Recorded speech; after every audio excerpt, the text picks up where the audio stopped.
তো শিয়া ভাঙচুর করছে বাড়ি ঘর তোর বুঝে দৌড়িয়ে আনো আসি যাচ্ছ নাই প্রায় বন্ধ হয়ে গেছে তামান ভাঙ্গি চুরি করে ফেলে দিছে।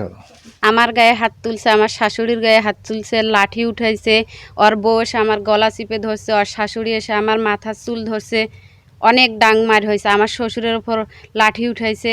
এমনি আর বারবার ওরা হামলা করছে, বারবার হামাক ফকির বানাইবে। ওই কইছে যে ৫৫,০০০ টাকা শত হইলে ওই নিবে, মতিন ৫৫,০০০ দেয় না, কোথাও আমি মাটি ছাড়ি দেবো, আমার ১০ টাকা যেখানে বেশি হবে সেখানে আমি বিক্রি করবো।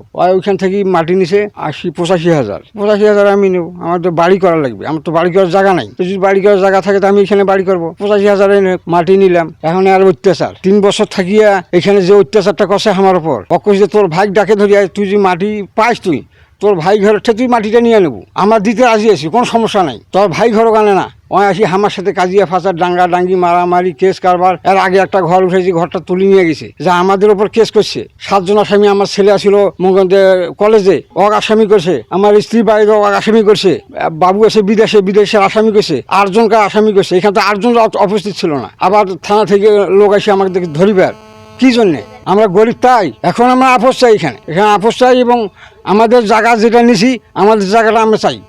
আমরা বাড়ি করব, আর 3 দিন ঘিরেছি, এখন ইট দিয়ে খেলবো, বা যেভাবে হোক বাড়িটা আমি করব, যাতে কোনো অন্যায় অত্যাচার না করে। গেছিলাম পার হয়ে গেছো এনে গোসল করি, মানে কাপড় সাপড় আছে, গোসল করিম তো কাপড় বেঁধে আসুন, আসি দেখছো মতিন না ওই জায়গায় তসি খাড়ায় আছে, আর হু হু করিয়ে সাতানা ঘর আইসেছে মারাল গেলা। তখন একটা টিনের হাত দিবেন না, কোনো ভাঙচুর করবেন না।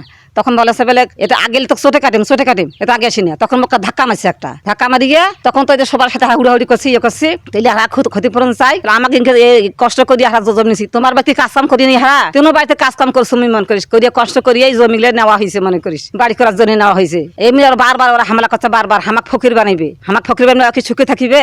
বানাক হারার চেষ্টা করছি, দেখি ওই 10 টাকা খরচ করে আমার 5 টাকা খরচ হইবি। তো এই তো ভাঙচুর করলে যাইলে তো ক্ষতিপূরণ নিম্ন, মই ক্ষতিপূরণ চাই। এই দেখে 3 গা ভাতা ভাঙি ফেলেছিল, এলে তামান ফেল দিছিল, আর এই ঘরগুলো তামান চটাইছিল, এলে তামান লেখা চটাইছে। হ্যাঁ, আমার অল্প স্বল্প আমার টাকা পাইছে, আসল সেলা ধরে গেছে, আর কি ওর মারা। ঘটনাটা মুই তো বাড়িতে শুনে বুঝছে, মুই আর শুন নদীও পারে, ওরা আসো বাড়ি, মুই তো জানি পাথার ছাড়া থাকো না, কাজ কাম করো।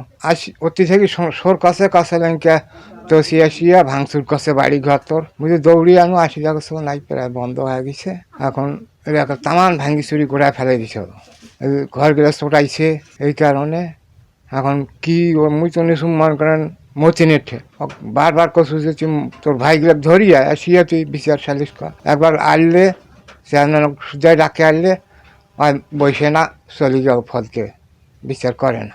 এই যে ওই হিসাবে সখন থেকে হারা আসিয়েনকে করি। এখন এইটা হঠাৎ আসি এইটা বাড়ি ঘর ভাঙ্গাচুরা করলে আমি এইটা সরকারের কাছে আবেদন করি যে এইটা আমার বিচার চাই। আমার গায়ে হাত তুলছে, আমার শাশুড়ির গায়ে হাত তুলছে, লাঠি উঠাইছে, ওর বউ এসে আমার গলা চিপে ধরছে, ওর শাশুড়ি এসে আমার মাথার চুল ধরছে, অনেক ডাং মার হয়েছে, আমার শ্বশুরের উপর লাঠি উঠাইছে। এখন তো হাঁটতে পারতেছে না, ব্যথা।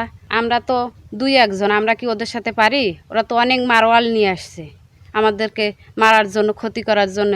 গাছপালা সব ভাঙচুর করছে, ঘরের যাই জিনিস আসলো সব লুটপাট করে নিয়ে গেছে।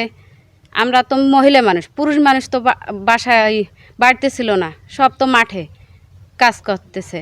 এখন আমরা সরকারের কাছে, আপনাদের কাছে অনুরোধ করতেছি আমাদের জন্য এগুলো ক্ষতিপূরণ দেয়। আমরা তো অনেক গরিব মানুষ, আমরা তো আর ওদের সাথে লাগতে পারবো না বা কোনো কিছু করতে পারবো না। আপনারা দেখেন, আমরা এগুলোর ক্ষতিপূরণ চাই।